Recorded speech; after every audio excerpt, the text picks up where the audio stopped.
a fazer. Então, dentro do nosso estudo da satanologia, nós estamos estudando a Palê, né, que é a nossa Palê, não é contra a Aimá e a Sarca, né, não é contra o sangue e a carne, mas contra os principados, potestades, contra os dominadores desse mundo tenebroso e as hostes espirituais do mal nas regiões celestes. E, para tanto, o Senhor providenciou, ele não nos deixou de qualquer jeito, né, mas ele providenciou uma armadura para que com ela nós pudéssemos nos defender dos ataques de Satanás e também com ela nós pudéssemos avançar na expansão da fé, vamos colocar assim. Então eu gostaria de abrir com os irmãos no nosso texto, né, que se encontra em Efésios 6, e nós vamos ler do 13 ao 16. Do 13 ao 16, porque nós já estudamos o cinturão da verdade, nós já estudamos a couraça da justiça, nós já estudamos a respeito dos calçados da paz, e agora nós estamos estudando o escudo da fé, né? Então em Efésios 6, 13 a 16 diz o seguinte: portanto, já que enfrentamos hostes malignas, né, tomai toda a armadura de Deus, para que possais resistir no dia mau, e depois de teres vencido tudo, permanecer inabaláveis. Estai, pois, firmes, cingindo-vos com a verdade, 1, e vestindo-vos da couraça da justiça, 2. Calçai os pés com a preparação do evangelho da paz, 3. E hoje, nosso texto, pelo segundo domingo seguido, né, 16, embraçando sempre o escudo da fé, com o qual podereis apagar todos os dardos inflamados do maligno. Então é uma arma que garante 100% de eficiência, de eficácia. Então no domingo passado, só para resumir, nós vimos que, de acordo com 1 João 5,4, essa é a vitória que vence o mundo, a nossa fé. E nós vimos que existem pelo menos 2 tipos de fé. Existe a fé que é a confiança naquilo que Deus é e falou, de acordo com Hebreus 11:1. E existe também a fé que é o conjunto daquilo que foi revelado, que são os pensamentos de Deus, que é a doutrina, que é isso que nós temos escrito aqui, que é aquilo que a gente leu lá em Judas 3, falando que por ela nós temos que batalhar, que nós temos, que é ela que nos defende, ela é o nosso escudo, de acordo com Salmo 18:30, 91:4 e Provérbios 35. Então, hoje nós vamos ver a importância da palavra de Deus, a importância que a palavra de Deus dá para a palavra de Deus, e o quão importante é que nós nos familiarizemos com a palavra de Deus. Nós vamos ver que, tanto para Israel como para a igreja, existem inúmeras exortações da parte do Espírito Santo com respeito ao fato da importância que a palavra de Deus tem para as nossas vidas. Quando a gente faz uma analogia, uma análise dessa metáfora que o Paulo utilizou para representar a fé, e aqui a fé tem esses 2 sentidos, né? Quando a palavra fala aqui em Efésios 6,16, embraçando sempre o escudo da fé, porque é com ele que a gente apaga todos os dardos inflamados do maligno, ele está falando não somente daquilo que está revelado, da palavra de Deus que foi manifesta, da vontade de Deus, do que Deus pensa que está manifesto e escrito, que foi inspirado pelo Espírito Santo, ele utilizou homens santos, como também pela iluminação que o Espírito Santo dá daquilo que foi revelado. Eu até me lembro de uma frase que o Clésio falou uma vez, ele escrevendo uma profissão de fé, vamos dizer assim, né? Ele escreveu o seguinte, que o presente momento dispensacional não se caracteriza pela revelação da palavra, mas pela iluminação do que já foi revelado.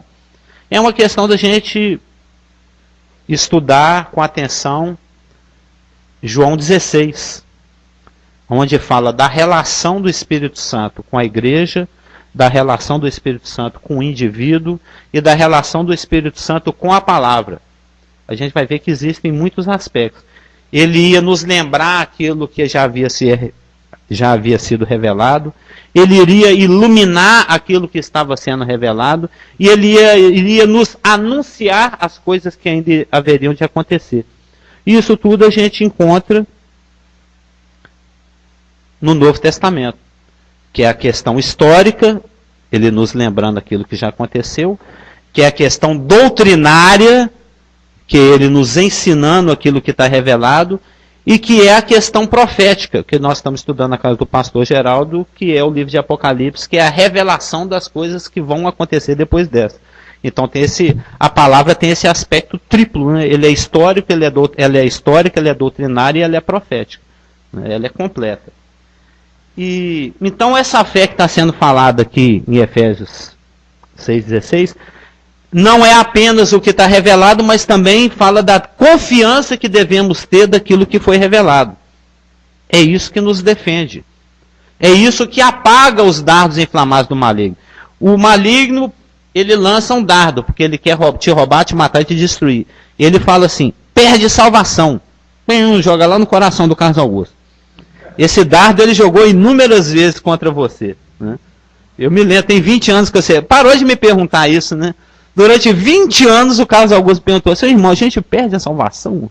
Você lembra? Agora você não... Agora seu escudo já está reforçado o suficiente, né? É a palavra revelada, iluminada e compreendida que te defende dessas insinuações, dessas condenações, dessas acusações. Porque quando a gente estuda, a gente vai lá dar uma olhadinha, o Paulo utilizou o escudo como uma metáfora para a fé, como aquela que nos defende dos dardos inflamados. Como era esse escudo que o soldado romano utilizava? A gente já falou de en passant aqui, era uma porta praticamente que o soldado carregava, né? Ela tinha 1,20 m por 97 m, ela era feito, ele tinha mais ou menos 5 centímetros de espessura, e ele era feito de camadas de madeira e linho. E uma vez que essa porta, né, esse escudo foi confeccionado de linho e madeira, camadas de linho e madeira, ele era revestido de couro, e antes de ir para a batalha, os soldados romanos molhavam o escudo, para esse couro ficar todo úmido. Por quê? O objetivo do inimigo, quando ele lançava... A gente já viu muitos filmes desse tipo, né? Vem aquela chuva, né? Assistiu o filme 300? Vem aquela chuva de flecha, tudo pegando fogo. Onde pegar uma daquela ali, deve doer muito, que além de te furar, ainda vem pegando fogo, né? Eles usavam os escudos para se defender. E esses escudos, eles eram feitos de madeira e linho, revestido de couro, embebido em água, né, umedecido, exatamente para ter o máximo de eficácia na neutralização desses dardos incandescentes, desses dardos inflamados. Porque se não tivesse esse revestimento de couro, esse dardo ao bater no escudo, por ser de madeira, ele ia queimar. Então ainda por cima ele era revestido de couro, porque couro é uma coisa que não pega fogo tão fácil. E couro molhado ainda por cima, aí ficava mais difícil. Então essa seta pegando fogo batia, fincava lá no escudo, mas no instantinho estava apagando. Porque ele batia no material que não é tão comburente, né, que não pega fogo tão fácil, e ainda por cima que estava molhado. E tudo isso aí tem analogias com a palavra, porque a madeira é a natureza Jesus Cristo assumiu, o linho é a justiça, o couro é a confiança depositada, umedecida pela água, que a gente sabe que é a palavra. Então tem todo uma simbologia envolvida aí, que não é bem aonde eu estou querendo gastar o nosso tempo. Eu estou querendo ir com os irmãos, é na necessidade que existe da gente ter intimidade com a palavra. Da necessidade que existe de nós nos familiarizarmos com a palavra. Da gente se aplicar à leitura da palavra, ao estudo da palavra, à meditação naquilo que o Espírito Santo está te iluminando, está te revelando, está te mostrando, está te remando, né? Os irmãos conhecem bem, a palavra rema é a logos iluminada, é a logos trazida, customizada, trazida para uma apropriação pessoal. Então, eu acabei de falar aqui que essa importância foi frisada tanto para Israel, nós vamos ver aqui agora, como também ela é frisada, ela é lumicolizada, né? Passa aquela canetinha amarela de lumicolor, né? Ela é lumicolizada tanto para Israel como para a igreja. Por exemplo, quando a gente abre em Deuteronômio 4, a gente sabe que Deus tirou Israel do Egito. É uma história muito conhecida. Do Egito escravo fui, sim, sim, oh sim. Alguém conhece essa? Essa é das antigas. A Márcia deve conhecer, que ela é das antigas igual eu. Mas conhece esse versículo? Tem até gesto. E eu com elas. Do viu faraó, triste, bem triste estava, meu coração chora. Aí vai. Pois é, Israel era escravo no Egito. Aí Deus tirou Israel da escravidão e se revelou a Israel. Ele revelou a sua vontade para Israel. Através dos 613 mandamentos que são resumidos naqueles 10 principais. Que Deus escreveu com o próprio dedo numa tábua, em pedras, e que o Moisés trouxe para apresentar para Israel.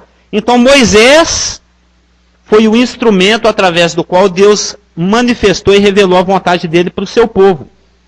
E por que Deus, nós vamos ver, tem versículos que falam isso, um versículo muito interessante,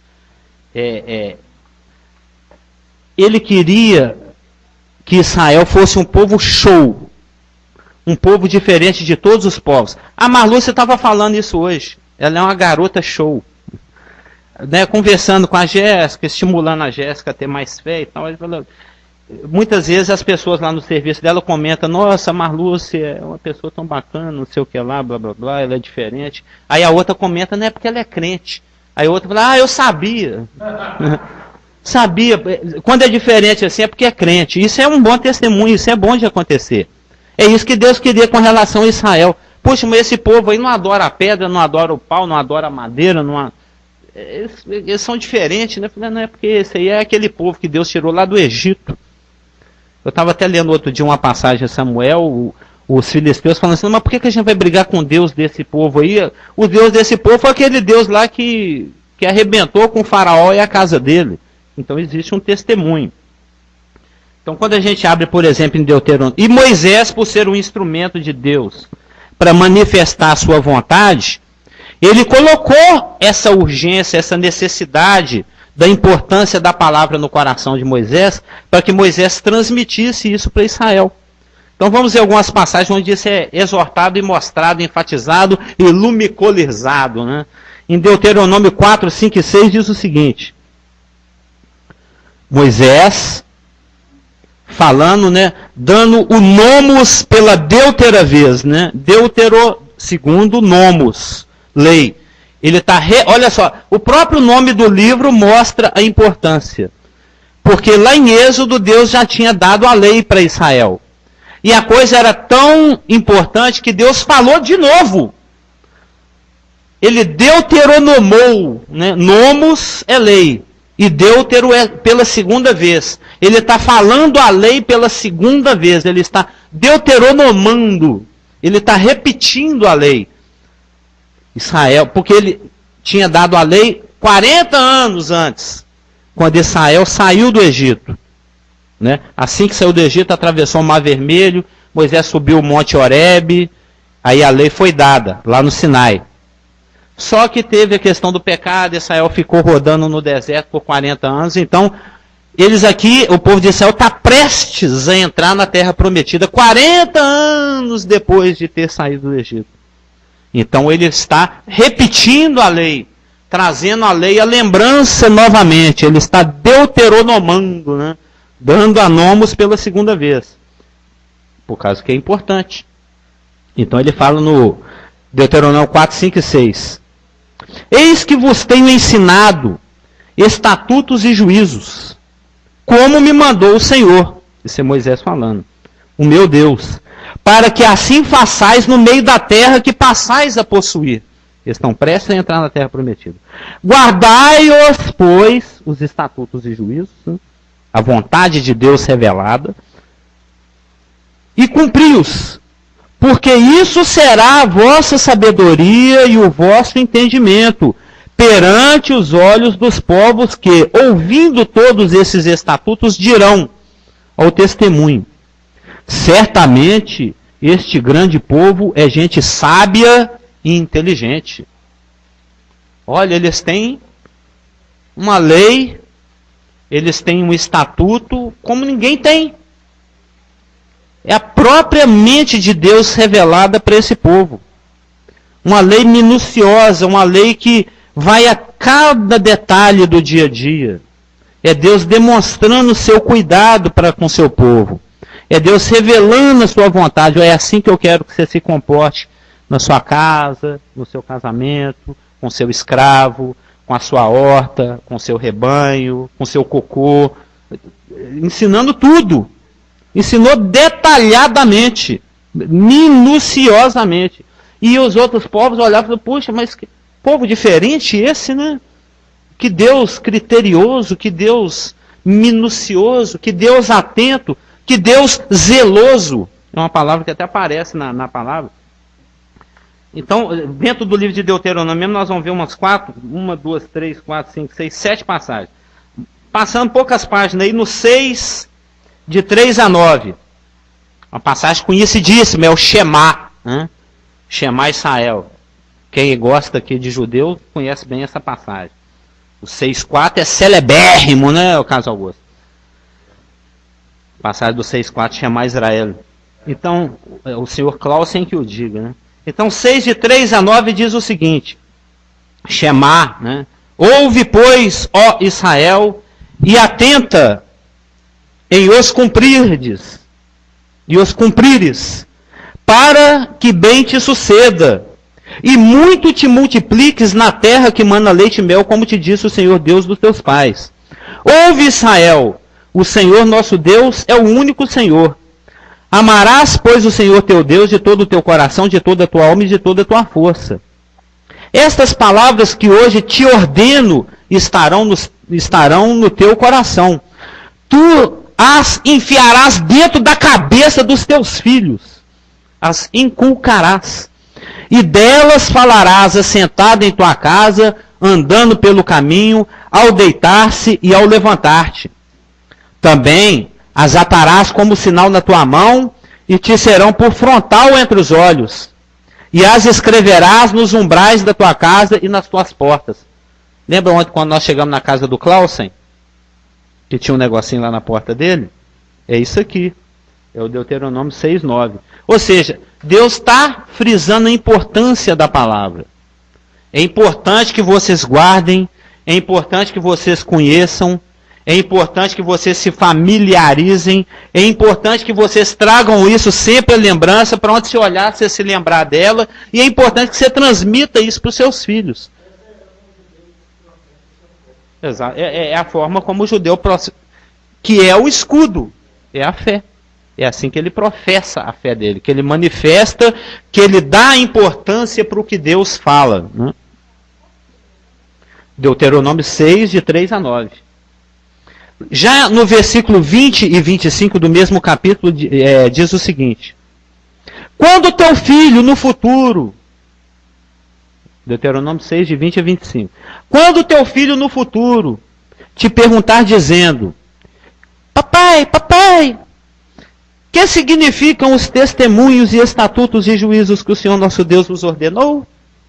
Então dirás a teu filho: Éramos servos de Faraó. Do Egito escravo fui. Éramos servos de Faraó no Egito. Porém, o Senhor de lá nos tirou com poderosa mão.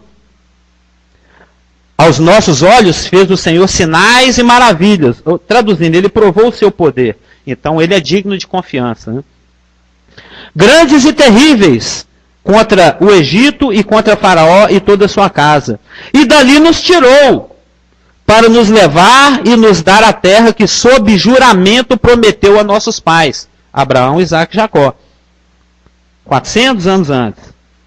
O Senhor nos ordenou cumpríssemos todos estes estatutos e temêssemos o Senhor nosso Deus para o nosso perpétuo bem. Lembra que eu já falei várias vezes aqui que os estatutos, os mandamentos, todas as ordenanças de Deus são para o nosso próprio bem? São princípios de proteção?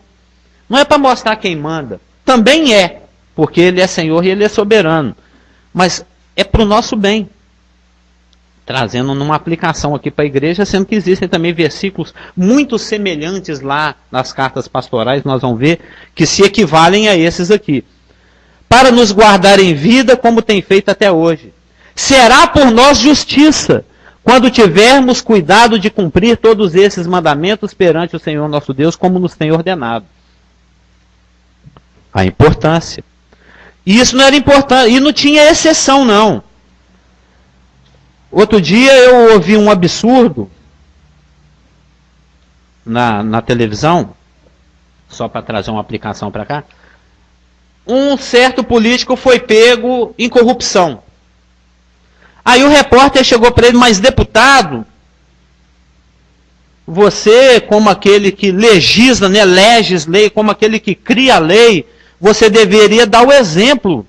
E você está nessa aí, foi pego, né? Com a mão na sacola de dinheiro aí, que absurdo. O cara, o rapaz lá, a excelência, ficou irritadíssimo. Ele falou assim, ô rapaz, você não me respeita, eu faço a lei, eu estou acima da lei, eu não preciso cumprir a lei. Isso é ridículo e absurdo.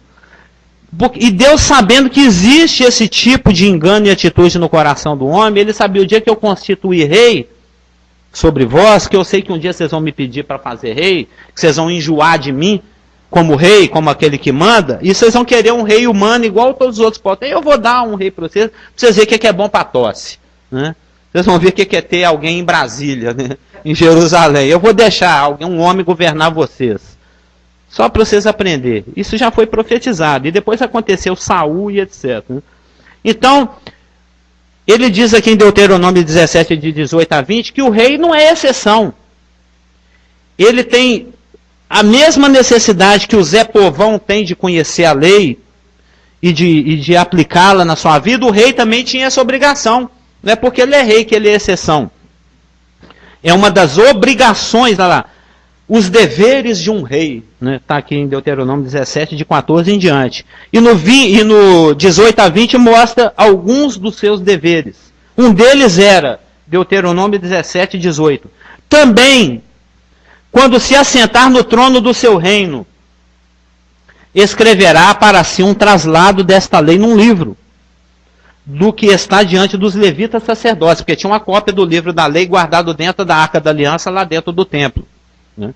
E o rei era para ele fazer uma, quando tinha xerox na época, vai ter que copiar, né? Senão ele punha lá na máquina de xerox e tirava uma cópia, mas como não tinha xerox na época, ele teve que escrever uma cópia lá.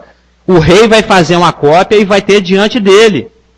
Verso 19. E o terá consigo, e nele lerá todos os dias da sua vida, para que aprenda a temer o Senhor seu Deus, a fim de guardar todas as palavras dessa lei e esses estatutos para os cumprir. Isto fará para que o seu coração não se eleve sobre os seus irmãos, e não se aparte do mandamento, nem para a direita, nem para a esquerda, de maneira que prolongue os dias no seu reino, ele e seus filhos no meio de Israel. Então não existe exceção. Não é porque o pastor é o pastor Geraldo que ele não precisa obedecer a palavra. Muito pelo contrário. Ele tem que obedecer mais ainda, porque nós vamos ver lá nas cartas pastorais, para ser exemplo dos fiéis. É muita responsa tá aqui na frente. No verso 27, de 1 a 3, do mesmo Deuteronômio, diz o seguinte, Deuteronômio 27, de 1 a 3. Moisés e os anciãos de Israel, né, aqueles que eram idôneos, né, deram ordem ao povo dizendo, guarda todos estes mandamentos que hoje eu te ordeno. No dia em que passares o Jordão, a terra que te der o Senhor teu Deus, levantar-te-ás pedras grandes, e as caiarás. Cobrir de branquinho, para depois vir escrevendo com a letrinha preta, né? Havendo-o passado, escreverás nelas todas as palavras dessa lei, para entrares na terra que te dá o Senhor teu Deus, terra que manda leite e mel, como te prometeu o Senhor teu Deus de teus pais. Ou seja, você vai fazer um outdoor. Vai chegar, depois você entrar lá na terra prometida, você vai fazer um outdoor. Né? É o ar livre, né? Vai caiar a pedra, uma pedra bem grandona, um paredão, igual tem aquele chapadão lá na divisa de Minas com Bahia. Já viu que tem aquele chapadão lá? Vai caiar tudo e vai escrever a lei em cima. Aí a pessoa está passando e fala, amará o Senhor teu Deus, todo o teu coração, está escrito ali, ó, no chapadão, na pedra gigante ali. Ó. É importante para o povo não esquecer. E deu o que deu em Juízes, em Reis, e aquela bagunça, e aquele pecado, aquela idolatria, porque eles não cumpriram isso. Ficaram dezenas, centenas de anos sem ler a palavra. O Josias teve que falar, não, mas tem 300 anos que a gente não lê Bíblia. Tem 300 anos que a gente não lê a Bíblia. Vão ler? Vão. Porque acharam um rolo lá, perdido, sem querer, querendo lá, acharam lá no... Estava desenterrando alguma coisa, acharam lá dentro de uns vasos de barro. Falou, é mesmo, isso aqui é aquelas palavras que o Moisés falou que era para a gente obedecer há 500 anos atrás, já tem 300 que a gente não lê. Deve ser por isso que a coisa está do jeito que está. Eu li uma vez esses Moody, Wesley, essa turma aí da Filadélfia, né, que era super crentes, né? E um deles falando assim, eu ontem até li a respeito Wesley falando que eu seja o homem de um livro só, mas teve um outro que falou, eu não sei se foi Wesley, Moody, é que eu confundo essa, Livingstone é aquele que eu queria lembrar outro dia, é o quem entrou pela África dentro lá, é Livingstone. Outro dia eu estava conversando isso com alguém. Ele falou o seguinte, com relação à palavra de Deus, ou esse livro me afasta do pecado, ou o pecado me afasta desse livro. Ou é um, ou é outro. Eu achei muito interessante a forma como ele colocou. Então, Israel estava no pecado porque ele estava afastado desse livro. Porque se ele tivesse próximo, o pecado ia estar longe. Mas está sem escudo, devia estar todo flechado. Israel estava atravessado de dardo. Está sem escudo da fé. Não tem a palavra de Deus revelada para colocar sua confiança. Satanás pintou e bordou com Israel. Por isso que tinha o mandamento que está aqui em Deuteronômio 31, de 9 a 13. Deuteronômio 31, de 9 a 13. Esta lei escreveu a Moisés e a deu aos sacerdotes, filhos de Levi, que levaram a arca da aliança do Senhor e a todos os anciãos de Israel. Ordenou-lhes Moisés, dizendo, ao fim de cada 7 anos, precisamente no ano da remissão, na festa dos tabernáculos, quando todo Israel vier a comparecer perante o Senhor teu Deus, no lugar que este escolher, lerás esta lei diante de todo Israel. Lerás essa lei diante de todo Israel. Ajuntai o povo, é uma leitura pública da palavra, que foi recomendada no Novo também, nós vamos ver. Que é o que a gente faz aqui. Ajuntai o povo, os homens, as mulheres, os meninos, o estrangeiro que está dentro da vossa cidade, para que ouçam. A fé não vem pelo ouvir, e ouvir a palavra de Deus, diz lá em Romanos. Para que ouçam. Bom dia, irmãos. Para que ouçam e aprendam. Ouçam, aprendam e temam o Senhor vosso Deus. E obedeçam. Cuidem de cumprir todas as palavras dessa lei, para que seus filhos que não a souberem ouçam. Porque a cada 7 anos tem mais uma nova geração aí, de meninos sendo alfabetizados. Não é mais ou menos com 5, 6, 7 anos que leva a meninada para aprender a ler e escrever? Então, a cada 7 anos, tem mais uma turma de menininho aí, lê a palavra em público, para todo Israel. Numa festa em que está todo Israel reunido. Homem, mulher, criança, estrangeiro, não tem exceção. Para que ouçam, aprendam, temam e obedeçam. Verso 13. Para que seus filhos que não a souberem ouçam e aprendam a temer o Senhor vosso Deus todos os dias que viverdes sobre a terra, a qual ides, passando o Jordão para possuir. E em Deuteronômio 32, 46 e 47, para fechar Deuteronômio, né? Deuteronômio 42, 32, 46 e 47. Disse-lhes, 45, tendo Moisés falado todas essas palavras a todo Israel, disse-lhes, aplicai o coração a todas as palavras que hoje testifico entre vós, para que ordeneis a vossos filhos que cuidem de cumprir todas as palavras dessa lei. Porque esta palavra não é para vós outros coisa vã. Não estou falando à toa. Antes é a vossa vida. Porque esta palavra é a vossa vida. É ela que é o seu escudo. É ela que te defende. É ela que te protege. É ela que te imuniza das acusações, das insinuações, dos dardos inflamados do maligno. Esta palavra é a vossa vida. E, por esta mesma palavra, prolongareis os dias na terra, a qual, passando o Jordão, ides para possuir. Estou observando como Deus foi chato, como Deus foi enfático, como Deus foi repetitivo, como Deus foi lumicolor quilo aqui com relação a esse assunto, o tanto que ele frisou, o tanto que ele enfatizou, o tanto que ele insistiu. Ensina, tem que ensinar, tem que aprender, tem que repetir, tem que decorar, tem que meditar, tem que trazer a memória, tem que se familiarizar, tem que escrever na parede, tem que escrever na testa, tem que escrever no coração, tem que mostrar para o seu filho, tem que falar em público, tem que repetir, porque é importante. Se não fosse, você quer fazer um comentário microfônico?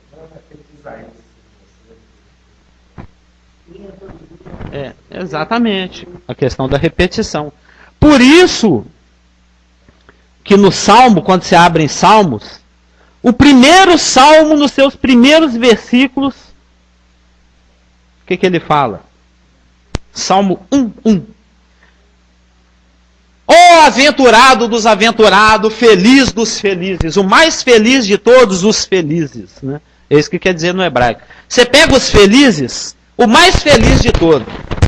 Você pega aquele monte de gente rindo, o que está gargalhando, né?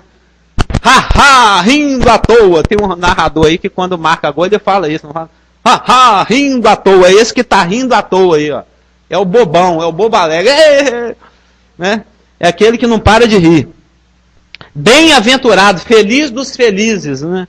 O homem que não anda no conselho dos ímpios, não detém no caminho dos pecadores, não se assenta na roda dos escarnecedores. Por quê? 2. Antes, o seu prazer está na lei do Senhor. E na sua lei faz o quê, Elaine? Hein? Aqui, ó. Pensador de Rodin.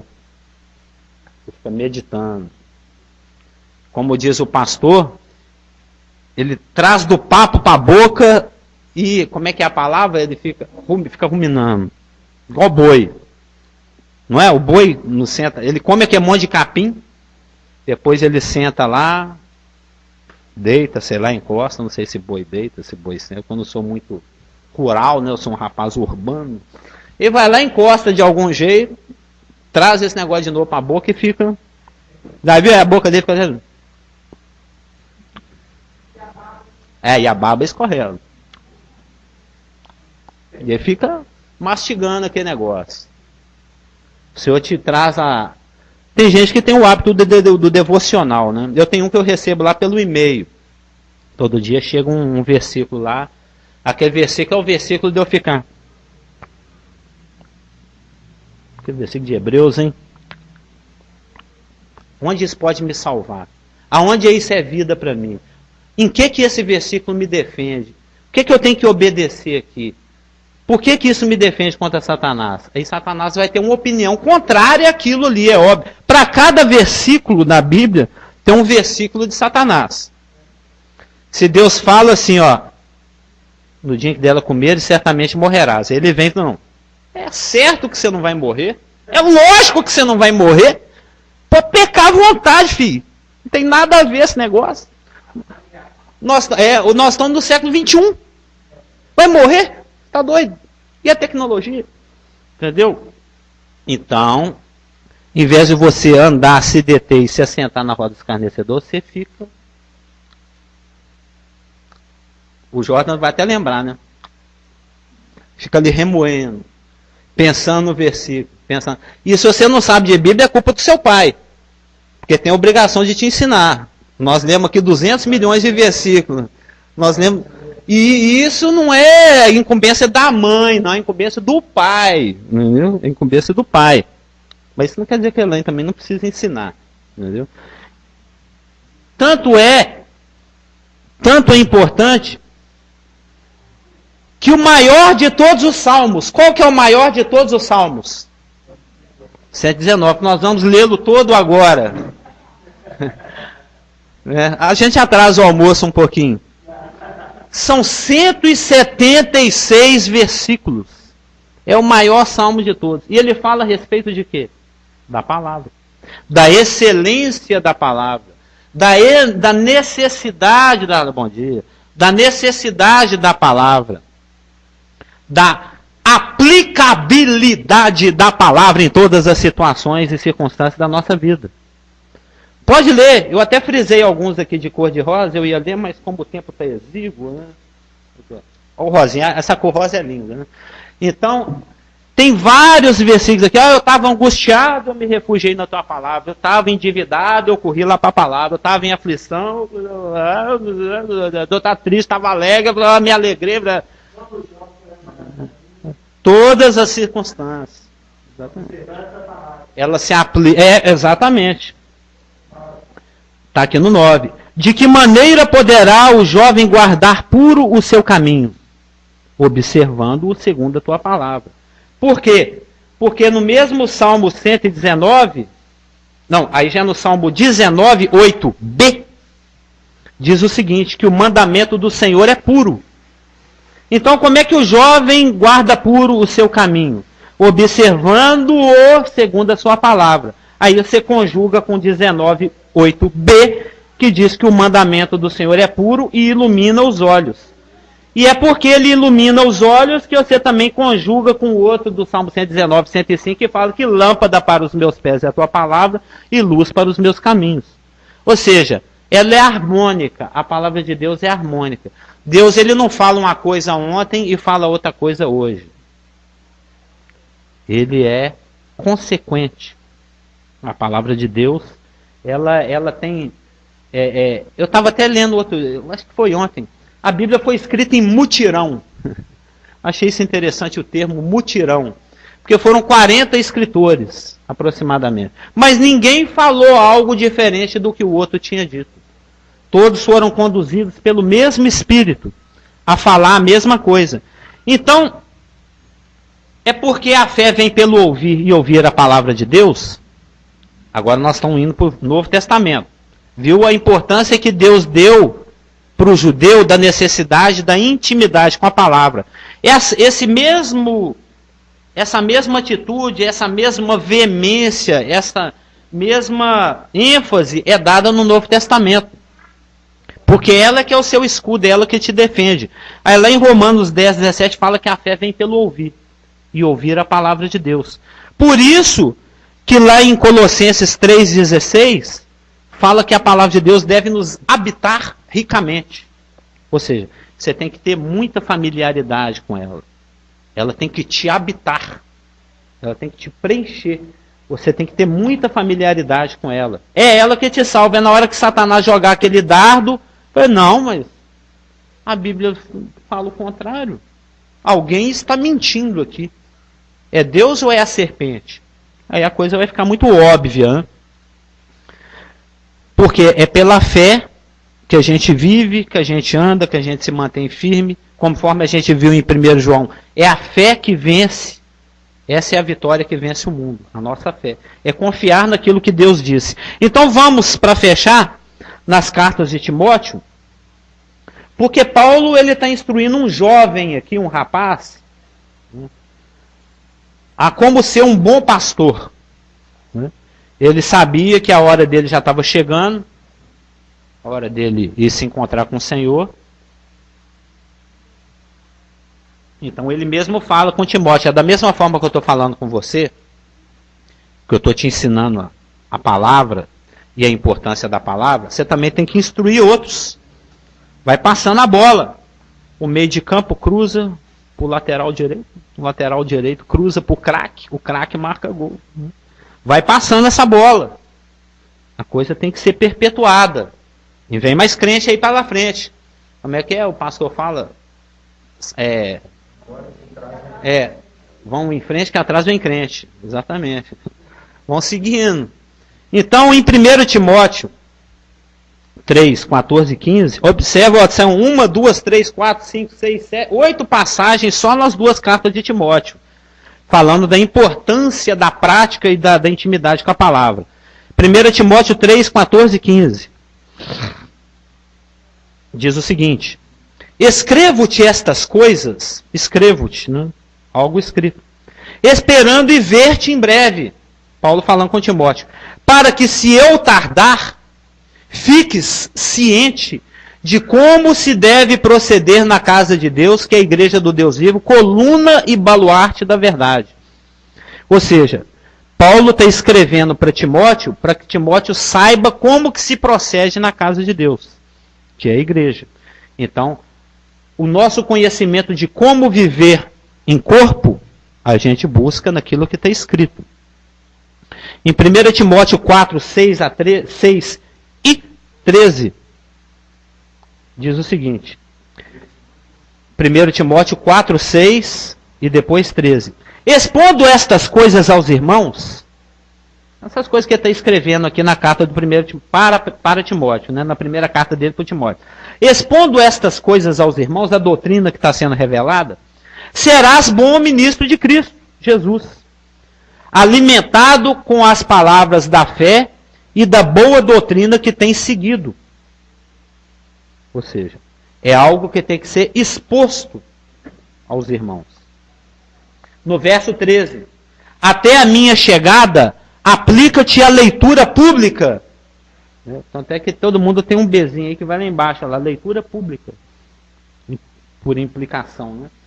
4,13. Até a minha chegada, aplica-te a leitura pública, a exortação e ao ensino. É isso que a gente faz aqui. Pregar a palavra, exortar na palavra, ensinar a palavra, trazer a palavra à mente, ao coração dos irmãos. Porque ela é útil. Nós vamos ver isso. 5,17. Devem ser considerados merecedores de dobrada honra e honorários aqueles anciãos que presidem bem, com especialidade os que se afadigam na palavra e no ensino. A importância da palavra. Tem o sentido de honorário e tem o sentido de honra no original. Se não paga, pelo menos honra. Agora, se honrar e pagar, é melhor ainda. Né? Mas você tratar o irmão que se esmera no ensino, que se aplica a exortar, a fazer essa leitura pública, essa exortação, esse ensino como pastor é um ladrão. Você está pecando, infelizmente, sinto dizer-lhe. É um interesseiro. Ele quer aparecer. 6,3, o 5,17 nós vimos. 6,3 a 5. Se alguém ensina outra doutrina e não concorda com as sãs palavras de nosso Senhor Jesus Cristo, e com o ensino segundo a piedade, é enfatuado, nada entende, mas tem mania por questões e contendas de palavras, de que nascem inveja, provocação, difamações, suspeitas malignas, altercações sem fim, por homens cuja mente é pervertida e privados da verdade, supondo que a piedade é fonte de lucro. Isso acontece aos montes por aí. Tem na rádio, quando eu e a Marlúcia, a gente estava vindo de ônibus, nós passamos em frente de uma igreja dessas, onde tem pessoas que se aproveitam da Bíblia, que mal é lida lá para ganhar dinheiro. Ele depois presta conta, mas que a igreja dele não estava nem cabendo gente, não estava não. É um galpão imenso e tinha gente lá de fora querendo entrar. Nós ouvimos isso hoje. Porque o pessoal está mais atrás da bênção do que do abençoador. Mas seja outra história. 2 Timóteo 2, 2 e 7. 2 Timóteo 2, 2. E o que de minha parte ouviste, através de muitas testemunhas, isso mesmo transmite a homens fiéis e também idôneos para instruir a outros. Lembra que eu falei? Passa a bola. O que de mim ouviste, perante muitas testemunhas, isso mesmo você transmite, o ensino, a doutrina, a necessidade da transmissão daquilo que está revelado. Que é o que já fizeram conosco. O pastor Geraldo, hoje em dia, ele está aqui na frente ensinando, mas teve um dia que ele era neném gugu dadá. Ele não sabia nada. Ele estava na fralda espiritual e teve quem o ensinasse. Da mesma forma nós. Lá em 1982, 81, lembra? Ele não sabia nada de Bíblia. Teve o irmão lá, o Valdemar Leal Lucas, que nos recebeu na sua casa, nos ensinou. Falou, irmão, você está errado. Foi muitos anos. Porque, ó, a palavra fala é isso aqui, ó. Sei que você está falando, não tem nada a ver não. E nos teve paciência, nos ensinou. Durante 100 sábados abriu a casa dele para nos receber. 2 anos seguidos. 104 sábados. Ou, o Cliff vai falar. Não sei se você lembra quando eu era seu professor. Eu tinha algumas coisas que eu fiz vocês como alunos fazer, que os outros professores não fez, mas era uma coisa que eu aprendi na escola bíblica onde eu fui, que não era de graça maior, mas também a mesma doutrina. E isso era decorar versículos. Não sei se você lembra disso. Sim, lembro bem. Teve muitos versículos para decorar, referindo para Salmos 1, né? E também, agora estava lembrando que uma outra coisa era, mais ou menos, eu acho que era 60 coisas que acontecem na hora de receber Jesus. Sim, me lembro. Teve a lista longa que precisa. Os referências. Então. E ele sabe decorado até hoje. Porque ele vive citando aqui. É um orgulho para o teacher, né? Mas também, só essa ideia de repetindo esses versículos, etc., eu me lembro que eu também precisava decorar esses versículos quando eu fui para a escola bíblica. Eu me lembro um dia que eu estava escalando esta montanha com uma amiga minha e também ela tinha esta mesma treinamento e nós ficamos subindo esta montanha só falando. Eu falei uma versículo, depois ela falou uma versículo. Eu falei uma versículo. Legal, um ping-pong. Eu me lembro até este dia sobre esta experiência que eu tinha, mas era porque eu fui para uma escola bíblica que fez-me aprender a decorar versículos e até nós decoramos trechos, não somente versículos indivíduos, mas também trechos. Então, realmente é uma coisa que nós, às vezes, está apresentado para nós, nós vemos a importância e nós queremos que nós continuamos com essa mesma experiência. Até eu tenho um caderno onde eu estou decorando versículos que me ajudam com o meu ministério lá no Rio. Amém. Então, realmente, decorar os versículos, decorar não é meditar, mas quando nós decoramos, temos a oportunidade de meditar depois. Exatamente. É salutar. É de boa saúde. Mas eu só estava lembrando essas coisas que eu fiz meus alunos fazer na escola. Não, esse testemunho que o irmão está dando ilustra exatamente o que está sendo dito aqui em 2 Timóteo 2,2. Da forma que você aprende, é a forma que você ensina. Do jeito que você ouviu, passa para frente. né? Porque atrás vem crente. Tanto é que atrás do Cliff vieram vários crentes, né? Foram vários. E no versículo 14 e 15, recomenda estas coisas de 2 Timóteo 2. Dá testemunho solene a todos perante Deus, para que evitem contendas de palavras, para que nada aproveitam, exceto para a subversão dos ouvintes. Pelo contrário, procura apresentar-te a Deus aprovado, como obreiro que não tem de que se envergonhar, que maneja bem a palavra da verdade. Esse versículo ele é clássico, né? 2 Timóteo 2,15. Você vai dar uma microfonada aí?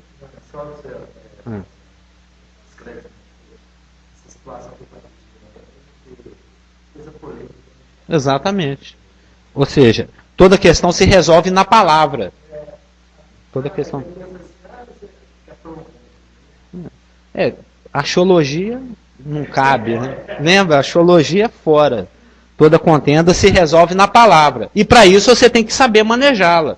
Porque senão chega o outro argumento e você fica sem argumento. Por quê? 3, 14, 15, 16, 17, para fechar. Tu, porém, permanece naquilo que aprendeste de que foste inteirado, sabendo de quem aprendeste. E que desde a infância, essa inclusive eu aprendi com o irmão Billy. A Márcia lembra do Billy? Billy e Damaris? Não lembra desse casal, não? Lembra do Billy? O Billy, inclusive na época a esposa dele estava grávida, ele falou o seguinte, que é algo que a Jéssica está fazendo, que é louvável. Quinta-feira, indo para a casa do pastor Geraldo para o estudo de Apocalipse, eu aplaudo isso. Ela me falou, me surpreendeu até, falou, ô tia Carlinhos, eu estou já lendo Jó. Ela começou há poucos meses atrás, ler Gênesis, ela já está lendo para o nenenzinho dela. Lendo Bíblia, começou em Gênesis, já está em Jó, já vai entrar em Salmos. Porque a gente está ensinando ela que ensina a criança o caminho que deve andar, ainda quando for velho não vai se desviar dele. Então já que é para ensinar, vou ensinar desde agora. Então o rapazinho já está escutando Bíblia, nem nasceu ainda, já está ficando familiarizado. Isso é muito bom. Porque aqui, quando você chega no versículo 15 de 2 Timóteo 3, e que desde a infância sabes as sagradas letras, que podem tornar-te sábio para a salvação pela fé em Cristo Jesus, esse desde a infância, a palavra aqui no grego é brefos, que significa feto.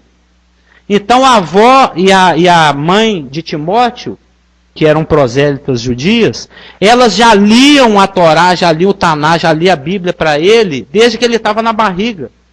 Que é o que a Jéssica está fazendo. Que é salutar, isso é sábio. Já que é para ensinar a Bíblia para o meu filho, eu já vou ensinar desde agora. Ou seja, ela está fazendo igual a mãe e a avó de Timóteo fizeram com Timóteo, que o Paulo está citando aqui no verso 15. Que desde a infância, desde que você era feto, desde que você estava na barriga, desde que você era um brefos, sabes as sagradas letras, que podem tornar-te sábio para a salvação pela fé em Cristo Jesus. Porque toda a Escritura é teopneusto, é soprada por Deus. E útil para o ensino, para a repreensão, para a correção e para a educação na justiça. Você vê que tem repreensão, tem educação, tem ensino. Então, ela é vara e é cajado. Ela bate, mas ela cuida também, né? A tua vara e o teu cajado me consolam. Ela é vara porque ela é para repreensão e correção, mas ela é cajado porque ela também é útil para ensino e para educação. A fim de que todo homem de Deus seja completo e completamente habilitado para toda boa obra, aquela que está preparada de antemão para que andemos nela. Amém? Por que ele fala sábio para a salvação? Ele já não era crente, salvo? Porque a fé vem pelo ouvir. Não, na época que ele estava na barriga da mãe dele, ele ainda não era salvo, não. Entendeu? A mãe de Timóteo já falava as escrituras para ele, porque ela já se preocupava com a salvação daquele que iria nascer um dia. Tanto é que ele se tornou sábio, ou seja, ele teve temor de Deus, que o temor do Senhor é o princípio da sabedoria. E ele veio a ser salvo e veio a ser um instrumento poderoso nas mãos de Deus. Um grande auxiliar do apóstolo Paulo. Amém? Então espero que com isso que foi falado aqui, os irmãos entendam a importância de aprender a respeito da